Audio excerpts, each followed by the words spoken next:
Last quarter of the year which means that October November December की energies आपके लिए कैसी रहने वाली हैं। So Taurus, October November December, last quarter of the year for Taurus कैसा रहने वाला है वृषभ राशि के लिए लास्ट क्वार्टर। और आप सन मून राइजिंग जैसे भी आप कनेक्ट करते हैं आप उसके लिए देख सकते हैं। और सन मून राइजिंग के बाद लास्ट में कृष्णा मैसेज होगा, तो वीडियो को एंड तक जरूर देखिएगा। So last quarter of the year, last quarter of the year, first card जो है 8 ऑफ कप्स का कार्ड आया है। 8 ऑफ कप्स का कार्ड जो होता है वो लेट गो करने का कार्ड होता है। और यहाँ पर अगर आप देखें तो एक पहाड़ है और उसके पीछे बहुत सारे कप्स जो हैं वो टूटे हुए हैं। अब इन टूटे कप्स का कुछ यूसेज नहीं कर सकते हैं आप, अदर देन आप उसके साथ कोई ना कोई आर्ट जो है वो बना सकते हैं। कांच के साथ, इस टूटे हुए कांच के साथ थोड़ा सा संभल कर आप कोई ना कोई आर्ट प्रिपेयर कर सकते हैं। तो कहीं ना कहीं जो आपकी अक्टूबर की एनर्जी है वहां पर लेट गो करना बहुत जरूरी होगा। जो चीजें खत्म हो गई या जो चीजें यूजफुल नहीं है या जो चीजें काम की नहीं है, जो इमोशंस काम के नहीं है, उनको लेट गो करना बहुत ज्यादा जरूरी होगा सो दैट आप आगे बढ़ सके। दूसरा, क्योंकि अच्छी चीजें हो रही हैं लेकिन लाइक आई सेड कुछ हिडन है, कुछ पीछे टूटा हुआ है जिसको आप एड्रेस नहीं कर रहे हो, तो उस टूटे हुए को एड्रेस करना बहुत ज्यादा जरूरी है ताकि आप उससे एक बेहतर एनर्जी, एक नई एनर्जी जो है अपनी लाइफ में ला पाओ। तो अगर कुछ भी ऐसा हो जो इमोशनली आपको बॉदर कर रहा है डिस्पाइट ऑफ चीजें अच्छी हो रही हैं, आपने उसको एड्रेस जरूर करना है, उसको इग्नोर बिल्कुल नहीं करना है। दूसरी एनर्जी जो है यहाँ पर, दिस इज अगेन 8 की एनर्जी, ब्यूटीफुल 8 पैटर्न्स का ब्रेक होना बताता है, पैटर्न्स का ओपन होना बताता है। यहाँ पर एक ककून है और उस ककून में से बटरफ्लाई बाहर आ रही है, राइट। सो 8 ऑफ सोर्ड की एनर्जी कई बार स्टक फील करने की एनर्जी होती है। और वो स्टक क्यों फील करते हो? क्योंकि आप ट्रांसफॉर्मेशन के प्रोसेस में हो। ट्रांसफॉर्मेशन के प्रोसेस में क्या होता है, कई बार अब वो ट्रांसफॉर्मेशन बहुत आसान नहीं होती है, especially when it comes to emotional level.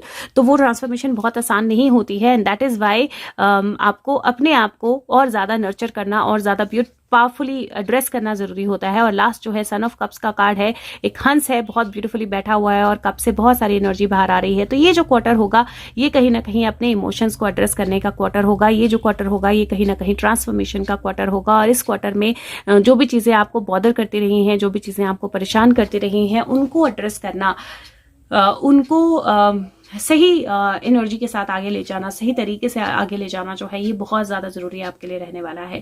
सबसे पहले मनी के पॉइंट ऑफ व्यू से बात करूं तो मुझे लगता है मनी लास्ट क्वार्टर में फोकस नहीं होने वाला है and that means that you had enough and you will have enough. तो ज्यादा फोकस मनी पे जाने वाला नहीं है कि है नहीं है, कितना है, कैसे खर्च करना है, बजटिंग, वो सारी चीजों पे ज्यादा फोकस नहीं जाने वाला है। ये जो क्वार्टर है ये इमोशन ओरिएंटेड क्वार्टर है जहां पर इमोशंस पे ज्यादा फोकस होने वाला है, आपकी इनर एनर्जीज पे ज्यादा फोकस होने वाला है और जो ट्रांसफॉर्मेशन आपकी हो रही है उस पर फोकस होने वाला है। हैविंग सेड दैट, जो अननेसेसरी या अनवांटेड या अनकॉल्ड फॉर एक्सपेंसेस आपकी लाइफ में आते हैं उनको एड्रेस जरूर करना है और बजटिंग जो है उसका थोड़ा सा ध्यान जो है वो आपको रखना है क्योंकि कुछ अनएक्सपेक्टेड एक्सपेंस जो है वो आ सकता है। और अगेन इतना बड़ा नहीं होगा, इतना डिफिकल्ट भी नहीं होगा क्योंकि आपकी इंट्यूशन आपको गाइड करेगी, कम्युनिकेशन होगी और सपोर्ट भी होगा। दूसरा, आपके लिए अगर मैं हेल्थ की बात करूं तो हेल्थ के पर्सपेक्टिव से इस टाइम पे आपने थोड़ा सा ध्यान रखना है। इमोशनल हेल्थ बहुत इंपॉर्टेंट रहने वाली है क्योंकि कहीं ना कहीं क्या होगा कि आप डिवेल करोगे पास्ट में। आप जब चीजें सब कुछ सही होने लगती हैं ना तो हम पास्ट में जरूर जाते हैं एक बार कि क्या हुआ था, कहाँ लिमिटेशन थी, मैंने क्या क्या सहा है, मेरे क्या प्रॉब्लम्स, क्या पेन्स रही हैं, किन लोगों ने मुझे नहीं समझा है, तो वो हम ना डिवेल करने लगते हैं पास्ट में। और ये आपके साथ होने वाला है लास्ट क्वार्टर में और इसी को आपने ध्यान रखना है। मेंटल हेल्थ का बहुत ज्यादा ध्यान रखना है। अगर हो सके तो अगेन हेल्प लेनी है। अगर हेल्प चाहिए, चाहे किसी की भी हेल्प लें, जो भी आपको लगता है सपोर्टिव हो सकता है आपके लिए, हेल्प लें, लेकिन इमोशनल हेल्थ का ध्यान रखें।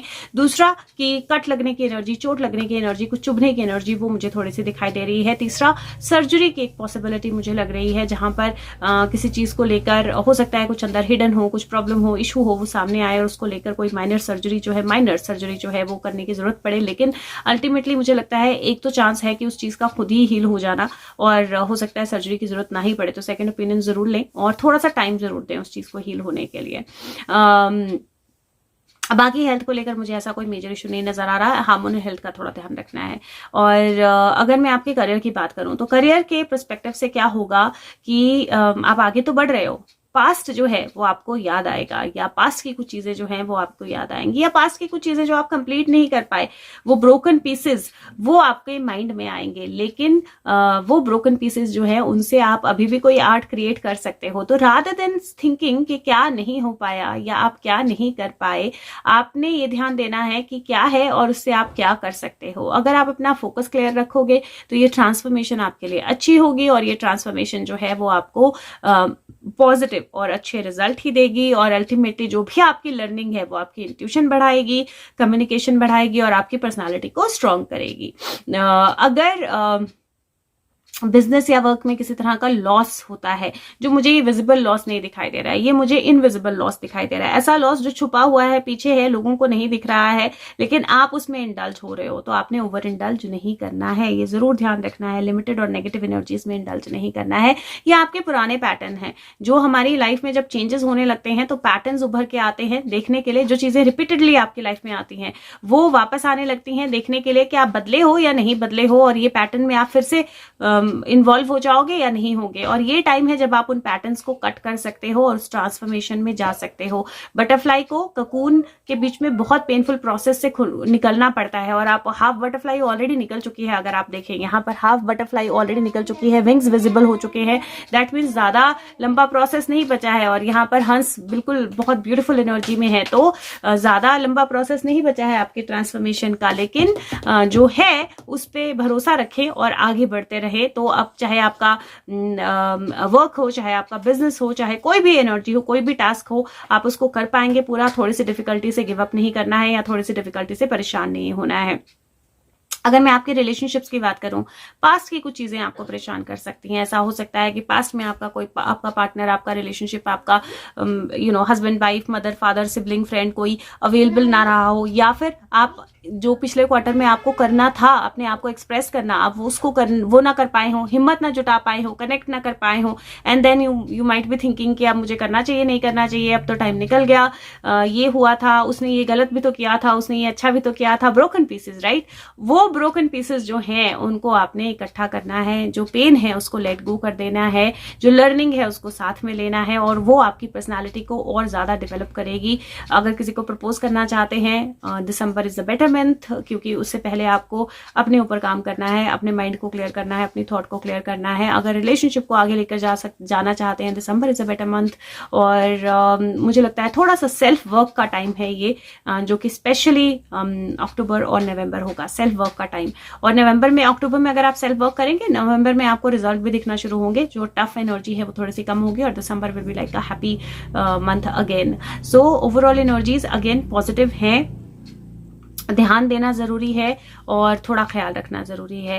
आई think I covered it all. और month, number of the month आपके लिए नंबर 3 फिर से, और कलर ऑफ द मंथ आपके लिए रेड। तो आपने ग्राउंडिंग जरूर करनी है, अगर हो सके तो ऑल चक्रा मेडिटेशन कीजिए, अगर नहीं हो सकता तो हार्ट चक्रा और ग्राउंडिंग जो है, ये 2 चीजें आपने जरूर करनी है।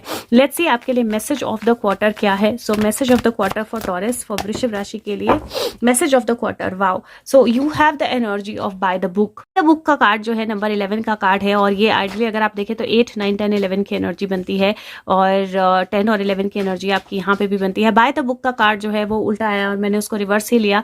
Reason being, by the book card बोलता है कि ये टाइम है जब आपको रियलाइज करना है कि क्या चीजें हैं जहां पर आपको एक पर्टिकुलर लॉ, एक पर्टिकुलर चीज जो है, एक पर्टिकुलर प्रोसेस जो है फॉलो करना है, और क्या चीजें हैं जहां पर आपको अपनी कॉन्शियसनेस में चेंज करना है और रिवॉल्ट लाना है।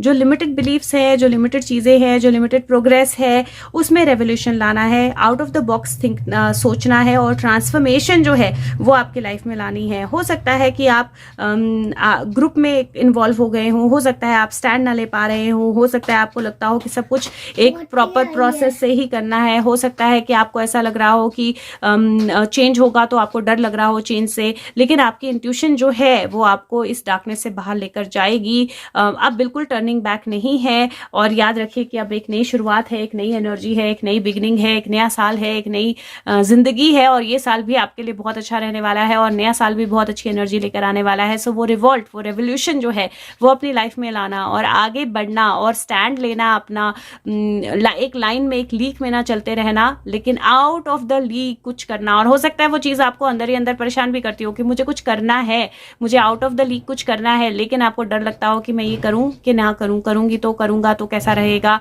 हो पाएगा नहीं हो पाएगा, हो पाएगा, बिल्कुल हो पाएगा। और अपने ऊपर विश्वास करिए और वो रिवॉल्ट जो है वो रेवोल्यूशन लेकर आइए और you will be adored for it. So very very powerful energy.